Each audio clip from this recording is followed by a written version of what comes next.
So, So I'm Derek Harvey, Senior Medical Officer, Cornwall Regional Hospital. sir, could you tell us what transpired today? What did you hear? So, as you said, what did I hear? The incident which was reported to me as I was in a meeting at the time was that some friends of a patient who was in the accident and emergency department, who was deemed to need hospitalization, came to the department to have him taken out. The incident, as was reported to me, was that there was some discussion had between the members of the clinical staff who were there at the time, saying that the person would have needed further medical treatment, but should the need arise for him to be taken from the hospital, then they would follow the government protocol of having him signed out of the department. Understand that they would have had that discussion, and it culminated in the person being discharged following the signing out of the person. So he was discharged against medical advice. So during that time, there was nobody hurt, no staff members hurt. As far as I'm concerned, the members of staff would have probably felt overwhelmed by the number of persons who came into the department, but there was no incident of anyone being hurt or any incident of any weapons being used during this incident.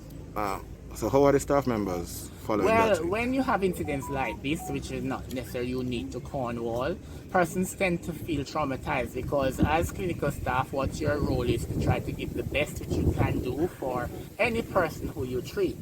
And in terms of the management of the person, which the clinical staff thought would benefit from further treatment in the accident of emergency, there would be some concern that he would have been he would be leaving the hospital without full treatment. In addition to which, when you're working in circumstances, as with anybody in Jamaica, when there's an episode where one feels threatened within their environment, whether the fact that you're overwhelmed by the number of persons coming into an already crowded space, then it will shake the staff up a bit, and then one would wonder what happens in situations where the situation could be worse, because this happens not only unique to Jamaica, but where persons barge into the privacy of the environment in which you work.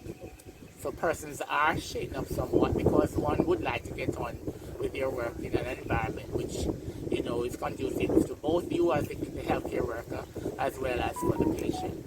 So there were reports that some nurses have taken their bags and gone home. Is there any truth to that? Oh, this is what I love with incidents like these. You see, the rumor mill gets out and a lot of things are said. But I just spoke to my staff. As you know, we already work with limited staff and the constraints are on. We have known about the attrition rate from many of the nurses and those who have stayed back. They work under duress, but there is no truth to the matter that anybody has left the area because there are other patients which need to be treated.